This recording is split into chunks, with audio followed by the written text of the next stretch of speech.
Hey love, so I decided to make a college success tips video, kind of like a back to school ways you can, or things you can do while you're in school to keep your grades up and be more successful. Just for the people that are just going to be like, oh well, what gives you the right to make a video like this on tips and tricks? Well, I am on the dean's list at my college. I have a 3.0 cumulative GPA. I'm not bragging. It's just proof that I pretty much know and learned ways to keep being successful in college. And well, you can use these tips in high school as well, which I did. So like my first thing is learning time management. It's like the biggest thing that people have problems with, is learning how to manage their time. If you tend to forget things, I would suggest getting a planner, which is what I always have. Even in my daily life, I make lists of things to do so I don't forget them.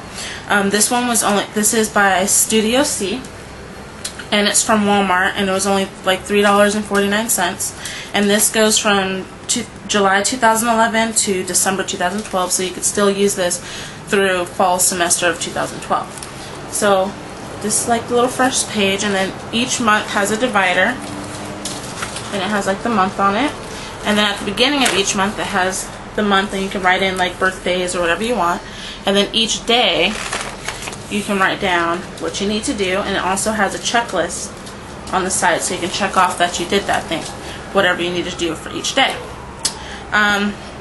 Another thing that I do is I use the time in between my classes. I don't just sit around, or like, I know you have to eat and stuff, but what I do is I specifically plan my school schedule so that in between each class, this is just speaking for college students, I use the time after the first class to do the homework for that first class, and then I go to my next class. So if you do the homework the same day, you won't have you have more time later to do what you want, and you won't be procrastinating on your homework, which also gives you more success. And if you do it right after a class, then you still remember what you learned from that lesson. You haven't gone home and forgotten and then have to reread all over through the chapter. Oh, another thing is note cards, but I'll get to that in a second. Another tip is being organized. I notice a lot of people are really unorganized, and that's time consuming, which goes back to time management. So another thing is not only a planner, but when you have your binder, make sure it's organized, please, because it makes it easier for you to find things and you're not losing your homework. So this is mine. I just got a pink one and decorated it with stuff from my first photography class and things of that nature. And then on the inside I have these dividers, which are only like $1. And then at the top of each divider I also have one of these clips to keep them more separated, and I can clip specific days together. And then to divide it even more, after each, so I have each one of these, and then for if you have papers that don't really belong anywhere, I also have this, and it's just like a little folder, and then inside I put these little plastic sheets, so if you have really important papers that you need to save, you can just put them in there. Ooh, a helicopter. Pardon me. Sorry, sidetracked. And then at the back I put all my loose leaf paper, and I clipped it again so that it doesn't get torn or anything like that. And if you have a pretty big college, what I did is I put this in a plastic sheet and I put a map of my college. So that would be like part of some tips that I have for organizing, is dividers and just keeping your binder really organized, because it helps with the time, and you can get to what you need. And if you have a test, you can just you can clip something together and go straight to it and study it before the class starts if you have extra time or whatever you need to do. Oh, another thing, if you also forget, see, like I made a list of things I wanted to say, but if you forget things, sticky notes. That's a really good, you can just stick it somewhere and have it to go, and then when you're done, throw it away. Oh,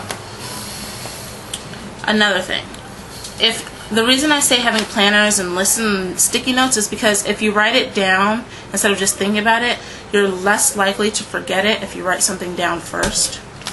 Another tip for like notes is don't overuse the highlighter, because then sometimes you're not getting, getting too much information. And so what I do is I highlight keywords, which are like trigger words, so then it helps you remember your memory.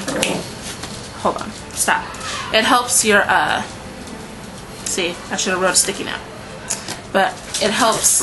The trigger words help you remember things that you learned during class or during a lecture. So, or like, and if like me, I write in a code. Like, so I found out certain ways that I can write my notes so that they're shorter, but I still understand everything it's saying. So that's another one. And what I do is, before I start school, is I write down all my goals for that semester. I do it before school starts, but if you've already started school, I would suggest doing this. Don't write too many goals, just maybe like 2 or 3 main goals, like, oh, I want to keep a 3.0 or 3.5 GPA, or I'm going to study, or I'm not going to procrastinate, or something simple. And just put that where you can see it every single day. That's what I do. Let's see if I can turn this so you can see mine. Mine's actually on my mirror, right there, that white piece of paper. So, that's what I do. Another thing is you want to know your counselor, because that's like the biggest thing that helped me, is knowing who my counselor is and talking to my counselor, because they can also motivate you to keep going. And study groups, or a study buddy, is actually really good. Stop. Hold on. Girls! Sophie. They're always playing. But, yeah, study buddies. That's another one. And, another thing is, a lot of people seem to be afraid to speak up during class. Like, they'll shy away, like, oh, it's the wrong answer, but, or like it's a dumb question, but really no question is a dumb question. Like, I always ask questions, and that's how you get ahead. And then if you ask the question, maybe someone else next to you who is too scared to ask the question is also getting an answer as well. So there you go. But that's all the tips I have for now. If you have any questions, just message me or whatever. Sorry for the little interruptions and my little brain fritz that I had earlier, but I hope you enjoyed this video. If you would like me to do a tutorial on this eyeshadow look, just let me know, okay? Love you guys. Bye.